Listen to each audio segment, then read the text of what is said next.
اعوذ باللہ من الشیطان اللعین الرجیم بسم اللہ الرحمن الرحیم وبہ نستعین قال اللہ تبارک و تعالی فی کتابہ المجید وہو اصدق القائلین وقولہ الحق بسم اللہ الرحمن الرحیم یا ایہا الذین آمنوا استجیبوا للہ وللرسول اذا دعاکم لما یحییکم۔ عزیزان گرامی، آداب زندگی کے حوالے سے مختلف موضوعات زیر بحث رہے اور جزئی طور پر بعض موضوعات پر کم اور بعض پر نسبتاً زیادہ گفتگو آپ کے سماعت کی نظر ہوئی۔ آج ہمارا موضوع ہے مہمان کا ادب، کہ دین میں مہمان کے آداب کے حوالے سے ہمیں کس طرح کی ہدایات ملتی ہیں اور کس طرح کی رہنمائی ملتی ہے۔ ہم قرآن کریم فرقان الحمید میں پڑھتے ہیں کہ اللہ تبارک و تعالیٰ نے سورہ زاریات کی 24ویں سے لے کر 27ویں آیت تک حضرت ابراہیم کے حوالے سے مہمانوں کے بارے میں ان کے رویے کا تذکرہ فرمایا اور اس کو اپریشیٹ کیا۔ ارشاد ہوتا ہے حل اتاک حدیث ضیف ابراہیم المکرمین، کیا تم تک پہنچی ہے حضرت ابراہیم کے مہمانوں کی داستان کہ حضرت ابراہیم کے مہمان کیسے تھے۔ یا اذ دخلوا علیہ، جب یہ مہمان حضرت ابراہیم کے پاس آئے تو فقالوا سلاما، تو انہوں نے سلام کیا۔ سلام قوم منکرون، حضرت ابراہیم نے سلام کا جواب تو دیا لیکن دیکھا کہ ناشناس لوگ ہیں، ناآشنا لوگ ہیں، انجان لوگ ہیں۔ دل میں سوچا کہ یہ لوگ تو انجان لوگ ہیں، ان کی ہمیں خاطر مدارات کرنی چاہیے، مہمانداری کرنی چاہیے۔ فوراً اٹھے، فراغ الی اہلہ فجاء بعجل سمین، فوراً اپنے گھر والوں کے پاس تشریف لے گئے، اور کچھ ٹائم گزرا، جب واپس مہمانوں کے پاس آئے تو ایک بھیڑ، اور وہ بھی موٹا تازہ بھیڑ، اور اس کو آپ نے ذبح فرمایا تھا اور اس کو کباب کی صورت میں پکایا تھا، اور پکا کے اس طرح سے لے کر ان مہمانوں کے پاس آئے تھے۔ یہ قرآن ہے، یعنی کوئی داستان کی کتاب نہیں ہے، کہانی کی کتاب نہیں ہے۔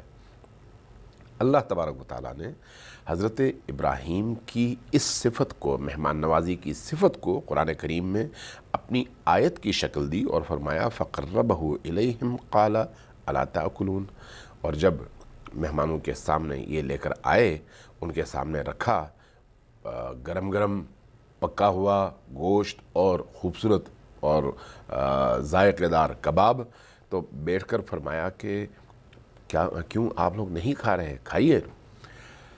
یعنی خود یہ رویہ یہ بتاتا ہے کہ مہمانوں کے حوالے سے انبیاء کا رویہ کیسا رہا اور حضرت ابراہیم جیسی ہستی کا رویہ کیسا رہا۔ اس سے ملتی جلتی آیات حضرت لوط کے حوالے سے ہیں کہ حضرت لوط علیہ السلام نے کس طرح سے مہمانوں سے سلوک کیا۔ اس سے ملتی جلتی آیات ان مہاجرین کے حوالے سے ہے جنہوں نے ہجرت کے بعد انصار کے حوالے سے کہ انہوں نے مہاجروں کے ساتھ کس طرح سے سلوک کیا اور انہیں کس طرح سے اپنا مہمان بنایا۔ جب ہم ان آیات کو دیکھتے ہیں اور ان آیات کے ضمن میں نبی کریم اور ائمہ ہدیٰ علیہم السلام کی سیرت کو دیکھتے ہیں تو یہ بات بالکل واضح طور پر سمجھ آتی ہے کہ مہمانداری اور مہمان کا ادب زندگی کے ان اصولوں میں سے اور ان ضروریات میں سے ہے جس پر بہت زیادہ نبی کریم صلی اللہ علیہ وآلہ وسلم نے تاکید فرمائی ہے۔ امام صادق علیہ السلام نے حضرت زہرا سلام اللہ علیہا کا ایک واقعہ بیان فرمایا ہے کہ بی بی تشریف لائیں نبی کریم کی بارگاہ میں، اور اپنے کچھ امور کے حوالے سے، اپنے گھر کے کچھ مسائل اور مشکلات کے حوالے سے عرض کرنا شروع کر دیا۔ جب آپ کی گفتگو تمام ہوئی، ختم ہوئی، تو رسول کریم صلی اللہ علیہ وآلہ وسلم نے فرمایا کہ میں تمہیں ایک پرچی دیتا ہوں، اس کو لے کر گھر جانا، اس کو کھولنا اور اس کو پڑھنا اور اس کے بعد اس پر عمل کرنا۔ فرمایا لبیک یا رسول اللہ، آپ نے وصول فرمایا۔ جب اس پرچی کو آپ نے کھولا تو اندر کیا لکھا ہوا تھا؟ سورہ طلاق کی غالباً آیت نمبر 7 ہے، اور خود یہ واقعہ اصول کافی میں موجود ہے کہ جاءت فاطمہ تشکو الی رسول اللہ بعض امرها